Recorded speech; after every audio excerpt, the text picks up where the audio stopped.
16 मई 2014 रात के 9 बज रहे थे और पूरा भारत टीवी स्क्रीन के सामने जमा था।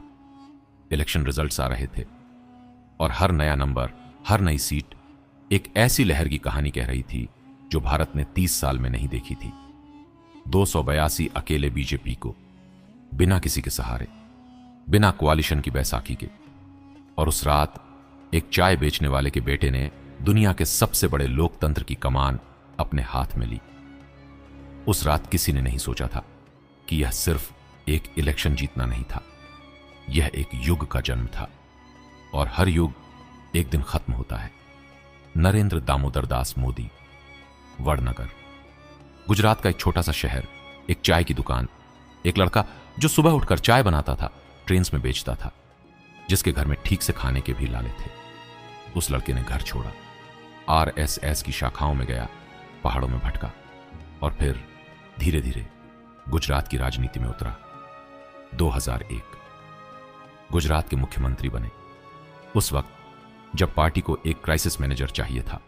2002 के दंगे हुए, पूरी दुनिया ने उन्हें खलनायक बताया, अमेरिका ने वीजा देने से मना किया, यूरोप ने मुंह फेर लिया, लेकिन मोदी झुके नहीं और गुजरात उनके साथ खड़ा रहा। 3 बार गुजरात के मुख्यमंत्री, हर बार बड़ी जीत और हर जीत के साथ एक नैरेटिव बनता गया। Gujarat model, development, roads, electricity, investment, एक ऐसा नेता जो डिलीवर करता है। 2013 बीजेपी ने एक जुआ खेला। उन्होंने मोदी को प्राइम मिनिस्टरियल कैंडिडेट घोषित किया। तब भी पार्टी के अंदर विरोध था। एल के आडवाणी नाराज थे, कई सीनियर लीडर्स अनकंफर्टेबल थे। दिल्ली के ड्राइंग रूम्स में कहा जाता था यह गुजरात वाला नेशनल नहीं चल सकता, लेकिन जो हुआ वो इतिहास है। मोदी ने वो कैंपेन चलाया जो भारत ने पहले नहीं देखा था। हॉलोग्राम्स, सोशल मीडिया, चाय पी चर्चा और वो एनर्जी, वो रॉ अनब्राइडल एनर्जी जो हर रैली में लाखों लोगों को खींचती थी। 282 सीटें 2014 में, 303 सीटें 2019 में और 2024 में। जब कोalition की जरूरत पड़ी, जब नंबर्स उतने नहीं आए, तब भी सत्ता उन्हीं के हाथ। 3 बार लगातार प्रधानमंत्री। लेकिन यहीं से असली कहानी शुरू होती है, क्योंकि जितना बड़ा नेता होता है उसके बाद की खालीपन उतनी ही गहरी होती है। इतिहास गवाह है। जवाहरलाल नेहरू के बाद कांग्रेस इतनी कंफ्यूज थी कि उसने एक अनजान गुलजारी लाल नंदा को केयरटेकर पीएम बना दिया। इंदिरा गांधी की हत्या के बाद पार्टी ने एक ऐसे बेटे को पीएम बना दिया जो खुद पॉलिटिक्स में नहीं आना चाहता था। अटल बिहारी वाजपेयी के बाद बीजेपी 10 साल के लिए वाइल्डनेस में चली गई। हर बार एक ही पैटर्न, बड़े नेता के जाने के बाद वैक्यूम, कंफ्यूजन और एक लंबा दर्दनाक ट्रांजिशन। और आज बीजेपी उसी मोड़ पर खड़ी है। मोदी की सबसे बड़ी ताकत और बीजेपी की सबसे बड़ी कमजोरी एक ही है, कोई नंबर 2 नहीं है। पिछले 10 सालों में जानबूझकर या अनजाने में बीजेपी में कोई दूसरा नेशनल फेस नहीं उभरा। कोई ऐसा नेता नहीं जिसे देखकर करोड़ों लोग कहें हां यही अगला। कैबिनेट्स में मंत्री हैं, स्टेट में चीफ मिनिस्टर्स हैं, पार्टी में वर्कर्स हैं, लेकिन एक चेहरा जो मोदी की जगह ले सके, वो चेहरा अभी तक किसी को नहीं दिखा। और यही वो वैक्यूम है जिसे भरने की कोशिश में बीजेपी के अंदर एक खामोश लेकिन बेहद तीखी लड़ाई शुरू हो चुकी है। पर्दे के पीछे, बंद कमरों में, आरएसएस की बैठकों में, राज्यों के दौरों में, मीडिया ब्रीफिंग्स में, हर नेता अपनी पोजीशन मजबूत कर रहा है। हर खेमा अपना कैंडिडेट तैयार कर रहा है, हर मूव 2029 को ध्यान में रखकर। और इस पूरी रेस में 3 नाम हैं जो सबसे ऊपर हैं। 3 अलग पर्सनैलिटीज, 3 अलग स्ट्रेंथ्स, 3 अलग रिस्क्स और एक ही थ्रोन। अमित शाह, वो शख्स जिसने बीजेपी को एक वॉर मशीन बनाया, जिसके बिना 2014 की वो लहर शायद इतनी बड़ी नहीं होती। मोदी का सबसे भरोसेमंद, सबसे शार्प, सबसे फियरलेस।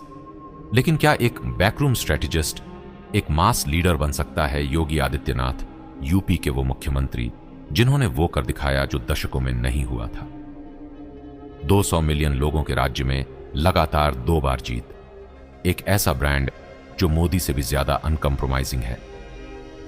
लेकिन क्या एक हार्डलाइनर पूरे भारत को साथ ले चल सकता है? और तीसरा नाम जो सबसे कम बोला जाता है लेकिन सबसे ज्यादा वॉच किया जाता है, वो नाम पार्ट 2 में 2029 दूर नहीं है। और उस तारीख तक भारत की राजनीति का सबसे बड़ा सवाल हवा में लटका रहेगा। एक युग खत्म होने वाला है और उसकी जगह लेने की लड़ाई अभी से शुरू हो चुकी है। यह है मोदी के बाद कौन। 3 नाम, एक थ्रोन और पर्दे के पीछे एक संगठन जो चुपचाप बिना माइक्रोफोन के, बिना कैमरा के यह फैसला करेगा कि अगला प्रधानमंत्री कौन होगा। में हमने देखा वो वैक्यूम जो मोदी के बाद बीजेपी के सामने है, वो खालीपन जो 10 साल की एक छत्र लीडरशिप ने पैदा किया है, अब उस वैक्यूम को भरने की रेस शुरू होती है। पहले बात करते हैं अमित शाह की। अगर बीजेपी एक आर्मी है तो अमित शाह उसके सबसे बड़े जनरल हैं। 2014 से पहले जब मोदी को पीएम कैंडिडेट घोषित किया गया, तब किसी ने नहीं सोचा था कि इतनी बड़ी जीत आएगी। लेकिन शाह ने जो किया वो किसी ने पहले नहीं किया था। उन्होंने बीजेपी को बूथ लेवल तक ऑर्गेनाइज किया। हर पोलिंग बूथ पर एक डेडिकेटेड वर्कर, हर कॉन्स्टिट्यूएंसी में माइक्रो लेवल डेटा, हर वोटर का प्रोफाइल। यह सिर्फ इलेक्शन कैंपेन नहीं था, यह एक सर्जिकल ऑपरेशन था। यूपी में 2017 403 में से 312 सीटें, एक ऐसी जीत जो पॉलिटिकल साइंटिस्ट्स आज भी समझाने की कोशिश करते हैं।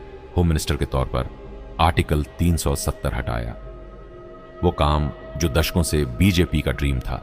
एनआरसी, सीएए, एक के बाद एक ऐसे फैसले जो कोई और शायद लेने की हिम्मत नहीं करता। अमित शाह डरते नहीं, यही उनकी सबसे बड़ी ताकत है। लेकिन राजनीति में सिर्फ डर नहीं चलता, प्यार भी चाहिए। मोदी का जादू यह था कि वो एक साथ होप और स्ट्रेंथ बेच सकते थे।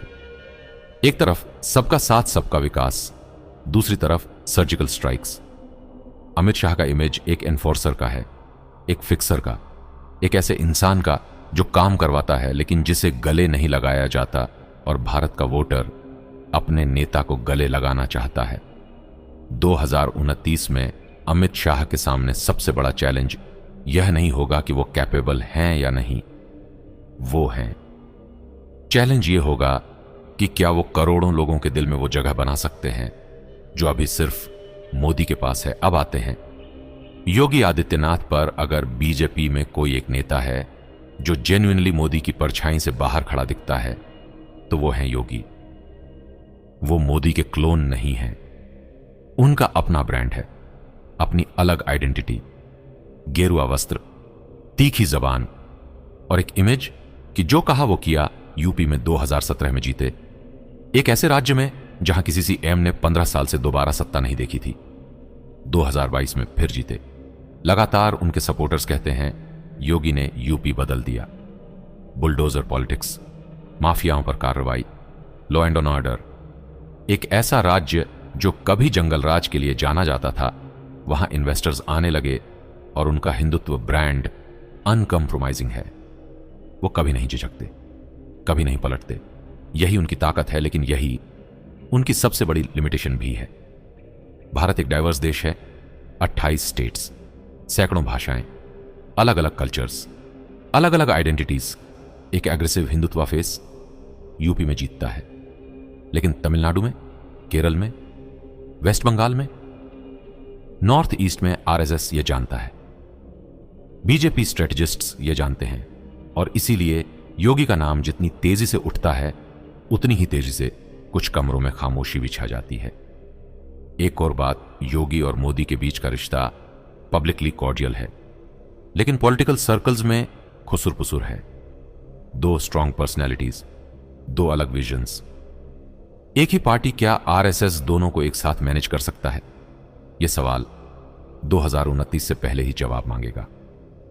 और अब वो तीसरा नाम जो सबसे कम बोला जाता है, लेकिन दिल्ली के सबसे शार्प पॉलिटिकल माइंड्स सबसे ज्यादा जिसे वॉच करते हैं, देवेंद्र फडणवीस, महाराष्ट्र के मुख्यमंत्री। बीजेपी का वो चेहरा जो क्वाइटली, स्टेडिली, बिना शोर मचाए ऊपर उठता जा रहा है। फडणवीस की खासियत क्या है? वो काम करते हैं जो बीजेपी में बहुत कम लोग कर पाते हैं। वो सुनते हैं, वो निगोशिएट करते हैं, वो कोalition मैनेज करते हैं शिवसेना के साथ, एनसीपी के साथ, उन पार्टीज के साथ जिनके साथ बैठना भी मुश्किल होता है, आर्टिकुलेट है इंग्लिश में, हिंदी में, मराठी में, तीनों में इक्वली कंफर्टेबल। साउथ मुंबई का एलीट उन्हें सुनता है, विदर्भा का किसान उन्हें अपना मानता है, और सबसे इंपॉर्टेंट, उनके बारे में कोई बड़ा कंट्रोवर्सी नहीं है, कोई ऐसा मोमेंट नहीं जो उन्हें हॉन्ट करे। पॉलिटिकल सर्कल्स में एक थ्योरी है कि फडणवीस वो कंसेंसस कैंडिडेट हो सकते हैं जिसे बीजेपी और आरएसएस दोनों एक्सेप्ट करें, न इतने अग्रेसिव कि इलेक्टोरेट का एक बड़ा हिस्सा एलियनेट हो जाए, न इतने सॉफ्ट कि कोर बेस डिसअपॉइंटेड हो, एक बैलेंस्ड फेस, एक सेफ बेट। लेकिन महाराष्ट्र से दिल्ली का सफर हमेशा उतना आसान नहीं होता जितना दिखता है, और सेफ बेट हमेशा जीतते नहीं। और इन सब के ऊपर वो असली सवाल, आरएसएस क्या चाहता है?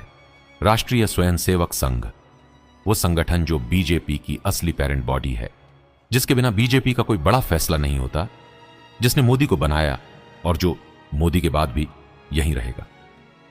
आरएसएस का क्राइटेरिया हमेशा एक ही रहा है। पहला, आइडियोलॉजी, कोई कॉम्प्रोमाइज नहीं।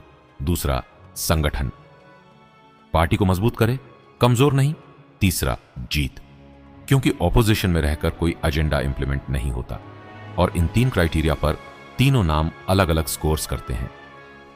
शाह संगठन में सबसे आगे, लेकिन मास अपील, योगी आइडियोलॉजी में सबसे अनकॉम्प्रोमाइजिंग, लेकिन नेशनल रीच, फडणवीस जीत की सबसे ज्यादा पॉसिबिलिटी। लेकिन क्या वो आरएसएस का दिल जीत सकते हैं? यह ट्रायंगल 2029 की सबसे बड़ी पहेली है। लेकिन राजनीति में हमेशा एक वाइल्ड कार्ड होता है, एक ऐसा नाम जो आज किसी की जुबान पर नहीं है, जो आज किसी लिस्ट में नहीं है, लेकिन जो 2029 में सबको चौंका सकता है। इतिहास याद कीजिए, 1984 में किसी ने नहीं सोचा था कि एक पायलट जो पॉलिटिक्स में नहीं आना चाहता था देश का प्रधानमंत्री बनेगा। 1996 में किसी ने नहीं सोचा था कि एक सॉफ्ट स्पोकन कवि जो कभी पीएम मटेरियल नहीं लगता था देश का सबसे पॉपुलर प्रधानमंत्री बनेगा। 2013 में किसी ने नहीं सोचा था कि एक चाय बेचने वाले का बेटा, जिसे दिल्ली के ड्राइंग रूम्स ने कभी सीरियसली नहीं लिया, 282 सीटें जीतेगा। भारत की राजनीति हमेशा सरप्राइज देती है, और 2029 का वाइल्ड कार्ड शायद अभी कहीं किसी राज्य में काम कर रहा है, अपनी पहचान बना रहा है, चुपचाप, बिना शोर के। तो आखिर में मोदी के बाद कौन? यह सवाल आज का नहीं है, यह 2029 का सवाल है। लेकिन उसका जवाब आज से तैयार हो रहा है। हर रैली में, हर बयान में, हर पॉलिटिकल मूव में एक बात तय है, जो भी आएगा उसके सामने एक इम्पॉसिबल चैलेंज होगा। मोदी की जगह लेना सिर्फ एक कुर्सी पर बैठना नहीं है, यह उस ट्रस्ट को इनहेरिट करना है जो करोड़ों लोगों ने एक इंसान में लगाया है। और वो ट्रस्ट ट्रांसफर नहीं होता, वो फिर से कमाना पड़ता है। यही है भारत की अगली सबसे बड़ी राजनीतिक कहानी। मोदी के बाद कौन? The secret 2029।